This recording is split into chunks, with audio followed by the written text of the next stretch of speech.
Everyone, it's your boy Rob. It's your boy Jerry from Fanside Hoops. Yes, sir. Fanside Hoops IG and the Flame Entertainment and Sports at it again. Another video for you guys today. We're live here on Instagram right now at the Flame_ES, and you can also watch this on YouTube, the Flame Entertainment and Sports. You could watch it on Jerry's Instagram at Fanside Hoops IG on his IGTV, or you could listen on Apple Podcasts, Spotify, Anchor, and wherever you listen to podcasts. So for this specific video, guys, we're going to be talking about the Denver Nuggets. So Jerry, if you want to start us off with any thoughts you have. Honestly, I love the Denver Nuggets. This team is so underrated.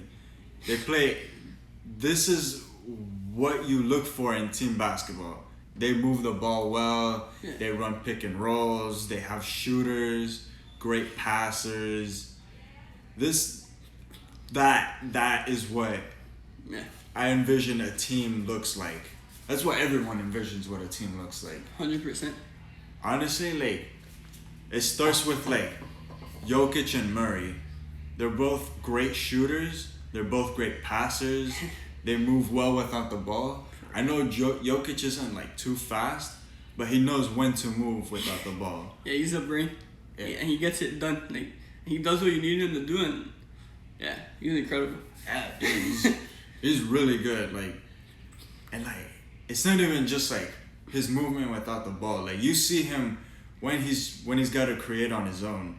You see these crazy. Crazy. Yeah, He'll do a crazy shot. It'll be fading away and throws it up. Yeah, dude. And then boom, goes straight in. Yeah, dude, those one-legged jumpers. Bro, he's a master of them. Yo, he's amazing. It looks like Dirk though. Yo, literally. Yeah, I know. And he has confidence, and then as a fan watching him do that, I have confidence that he's gonna make it. Not easily. Most any other player does that. I'm like, what the hell are you shooting? What are you doing? Yeah. But him, bro, I'm like, oh, it's Jokic. He's going. No, easily, bro. The Joker. You want him shooting those. The Joker. The Joker. I love what you said though about team basketball, and also to go back to Murray and Jokic, bro. It's super young, getting better and better every year. Yeah. Gaining more chemistry. That's an important thing, I think. Every year, bro. Mike Malone, one of my favorite coaches, bro. This guy is, bro. I think he's a badass. There's something about him. I've always liked him. Even in Sacramento, I've always liked Mike Malone. I think he's a great coach. Yeah, bro. Grant, bro. In the playoffs, he played nice. In the bubble, he was looking good.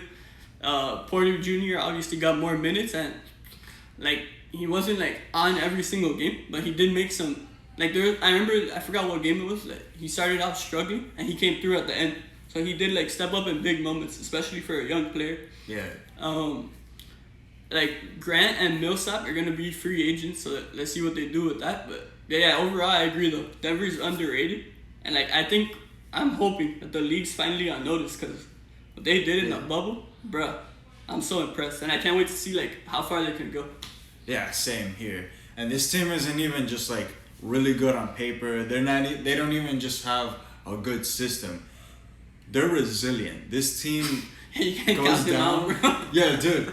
They go down and it's better for them. Yeah, and then you're watching oh, it's the Nuggets, bro. They do that. Yeah. It's holy, bro. Yeah, I mean, they came back from a 3-1 lead twice. Yeah, 2 times in a row. Yeah. Bro, that's incredible. Yeah, I'm sorry. Good. And in 3 of those games, no. Yeah, and I think in all of those games, they were down by 15 at least. Bruh. Yeah. To the Clippers too. Like you said, they're resilient. You can't count them out. And the scary thing is too, they're mostly most of their team is young. So the fact obviously they have okay, Millsap, he's a vet. He's a great leader. He's been in the league for years and he's been great. But the majority of their team is young. So when you see young guys, especially in a group unite like this and be resilient, bro, that's impressive. I think the league should be scared. Honestly, I agree. This team is gonna be really good for years. This isn't just some one-time thing that they're gonna do. They've been in the playoffs for years now. Yeah, last year, honestly, I was disappointed. I know a lot of people were. Well, like even the first round they almost lost to San Antonio. You get me? Yeah. But the way they bounced back, I'm extremely impressed. And like even from afar, like them not being my team, I'm extremely proud of them as a basketball fan for like what they did last playoffs to now. Like, Yeah. bro, I'm so impressed, and a lot of that too. Though, the credit, a lot of it goes back to Mike Malone and their coaching staff. I agree. I remember they had him in Sacramento for a couple years. Yeah. That's when Boogie was still there. Those were I think the best years of Boogie. I think so too. I mean, I think that was the best team he had around. 100% For Mike Malone. Yeah. But that goes, bro. Good coaching makes a hell of a, like we talked about it in our Clippers video. It makes a hell of a difference, bro. Of course. Like there's no doubt about it. I mean, as soon as Boogie went down, they started losing a couple of games. Yeah. That's fine. Then they fired him for no reason. That's a team. And that's man. when I feel so bad. I always feel bad for the fans in Sacramento because what Divac's done in that front office, and like it just, I don't know. It just seems like I don't know what it is like. And what was the other coach? David Yeager. Yeah. He was another, like I liked him a lot in Sacramento. Yeah. And bro, both Malone and Yeager, like I know this is not about Sacramento, but I have to mention this. You know? Yeah. Both of them, I think they did a hell of a job there. Sacramento, he gets rid of both of them. And Right. then, like, I don't know, that has to do with Divac not getting along with them, or I don't know. I don't know. It's so confusing. It's a little weird because like you finally got the coach right, and then you just fire him. It's zero sense. a little weird. Maybe it's a thing of power.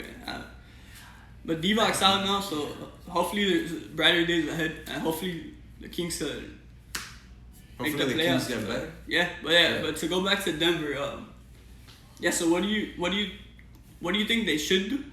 And then after, give like what do you think's gonna happen with both Millsap and Grant in free agency? I think they should bring them both back. I agree. I think for real. I think they're just too good to like let them go. I think Yeah. because honestly, you already have your scorers. You do. You have defensive players. You have 3-point shooters. You have a great system. And you're bringing back And- a good role player that started. Yeah. And Will Barton. Yeah. No one mentions that. He did not play in the bubble. He started for the whole year for Denver. So look what they did. Imagine adding him back too. Yeah, honestly, I think with those guys, they can give like really good teams a scare.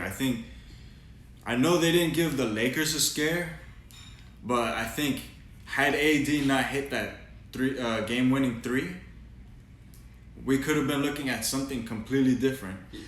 Maybe I still don't think they would have beaten the Lakers. I mean, it's LeBron and AD, and you have a good system. It's the Lakers. But they really could have given that team a scare. No doubt. I mean, like, with what they're doing, like, I feel like them going up against any team, I felt like, bro, like they could have beaten any team. You feel me? Like the way they're going, bro, and like, being down by a lot in a series, they kept fighting. I remember Jokic. I forgot what game it was after, but he's like, honestly, like we play like there's nothing to lose. Like we just play, we go out there, we have fun, we give it our all, and try to do like what we can to win. But I love that he said that. He's like, there's nothing to lose. We just gotta do our thing and keep going. And, Right. I wanted to get that in there because I remember Jokic. Yeah, I don't remember the specific game he said that, but I think that was a pretty cool thing to hear. Like to see how they're going into it. You got me their approach for each game in the playoffs. So. Yeah, it's not just like, it's not having your heads down. It's not like going in just being individual and just like, okay, one guy does everything. They go into every game knowing that they're gonna move the ball, that they're gonna play as a team, and play a really good defense. That's honestly everything. That's everything they're about. I want to bring up one more topic that I talked to you about like before we started this. So I'll start off and then I'll let you like have your thoughts there. But, yeah, for sure. So I've been thinking of this for like the last couple months. Like obviously we got the rumors of Bradley Beal, the trade rumors for years already. I was thinking, what if Denver traded for him? So I just want to give a couple of thoughts. Like I told you before. Yeah. But, to tell the people here.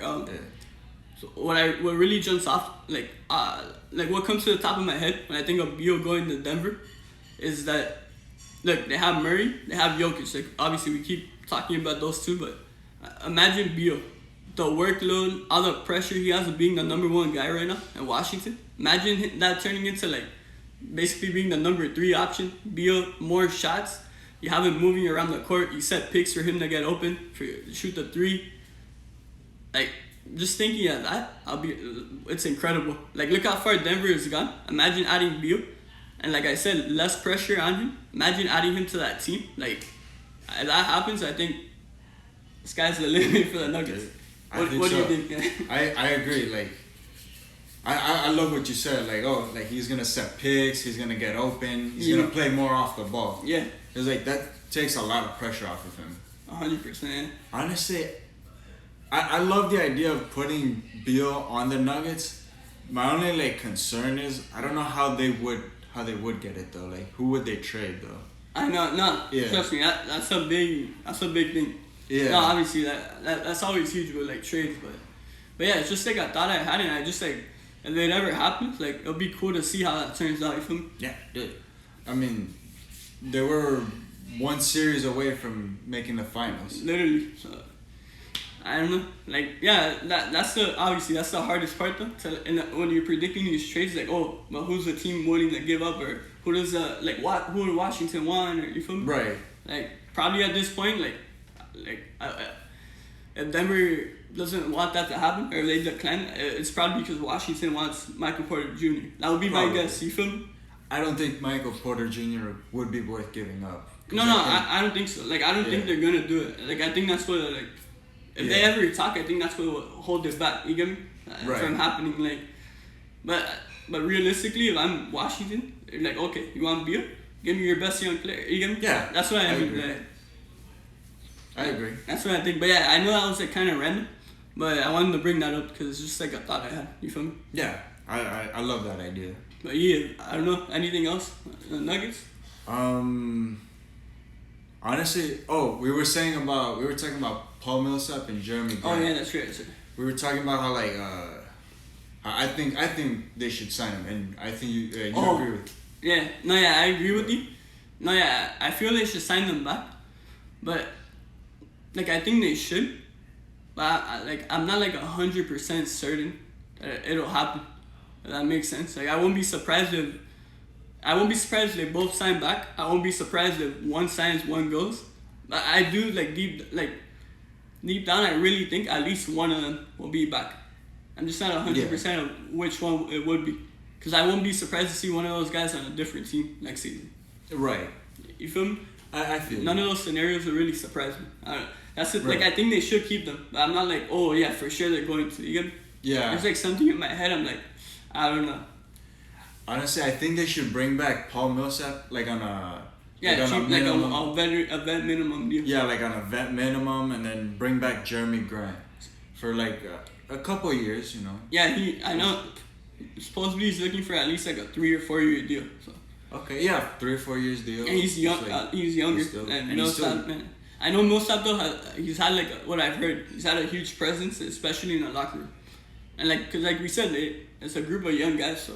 Right. I think it's very smart by Malone and the front office that they've had a guy like Millsap to help guide these players. You feel me? Right. He's a former All-Star. He's just like, I think he's a great guy to have around the young people. You feel me? I agree, and also like Jeremy Grant is a really good player. You have a 3-point shooter. You have a defensive player. So underrated. He can play 3 to 4. 3 to 5. Literally, and he's so his athleticism is underrated. I think he's a very underrated player. Yeah, like this guy is really good. And something that comes to mind, I just want to say this about Millsap. So the doubt I have about him coming back is that I've heard reports that a team like the Heat, who have a spot for a minimum deal, might try to contact his agent and set up a meeting with him. So then I think about, he's maybe he loves Denver, but maybe he's like, look, I've never won. Like, he were 2 games away from winning the finals. Right. I have a better shot in Miami or Denver. In Miami, I might get less minutes, so I'll be more ready for the playoffs if they need me. But at the same time, Denver, bro, they're almost in the finals too. So I'm not saying, you get me? But that's just something that comes to my head. I think it's like interesting to see like moving forward how that all plays out. You feel me? Yeah, I agree. That's just something like in the back of my head. And then I know with Grant too though. I know there's like reported interest from the Heat, but it's not just the Heat. Like I know there's other teams like that have more money. I think the Clippers are interested in. Maybe the Clippers, and then I can see though like a non-playoff team, like the Knicks or the Suns. Yeah, like someone that offers like even more money, and maybe he's a young guy. Maybe like this will be his biggest contract of his career. Right. And I guess maybe he joins a young team like that. I haven't heard this, but maybe even like the Hawks or something. I don't even know. It's just right. It's just like a bunch of different scenarios that I can think of. That's why I'm not 100% certain that both of these guys will return to Denver. Right. I mean, I think if I was both of them, I think if you're not gonna find a championship contender to go on, I think they should just go back to Denver, because Denver's like the best chance they have at winning. They have a great coach. They have a great system.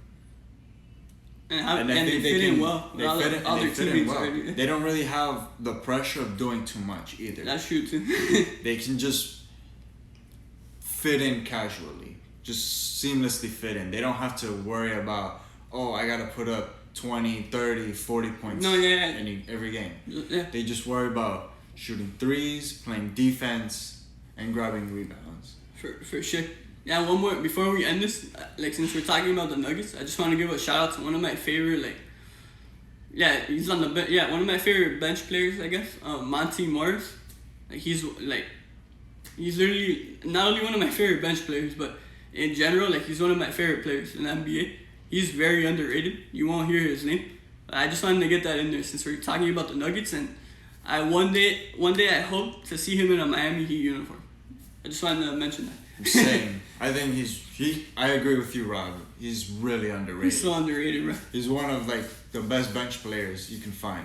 I feel he like a phrase you could describe him with is like he's a spark club. How do you say it? Spark plug. Off the bench. Yeah, you get me? Yeah. You put him in, like, let's say you're struggling, or he comes in and boom, he like lifts up everyone around him. He makes it better. He's like a Lou Williams type. Exactly. Yeah, I just wanted to get that in there because generally, like, honestly, he's one of my favorite players like in the league. Yeah, I agree. I think I agree with that. The spark plug comparison. But yeah, bro, you think that wraps it up on the Nuggets? I think so. But yeah, thank you guys again. Thanks for watching here on IGTV at @theflame_ES. You can also watch on Fanside Hoops IG on their IGTV. Watch on YouTube at The Flame Entertainment and Sports. You could listen on Apple Podcasts, Spotify, or wherever you listen to podcasts. And remember, guys, like we have plenty of content on here, on Instagram, like on YouTube, on Apple Podcasts, wherever you listen to podcasts. We appreciate you guys like tuning in. Look forward to more content coming your way every single day. We love this and we're happy doing it. So yeah, thank you, Jerry, again, bro. Let's keep it going. More videos to go. You feel me? A lot more to go, bro. Thank you again for coming on, bro. Thank you for having me. For sure. So yeah, it's your boy Rob. It's your boy Jerry and Fanside Hoops. Let's go. Thank you guys. Don't forget to watch more of the Sports Flame Entertainment. Thank you guys. Peace.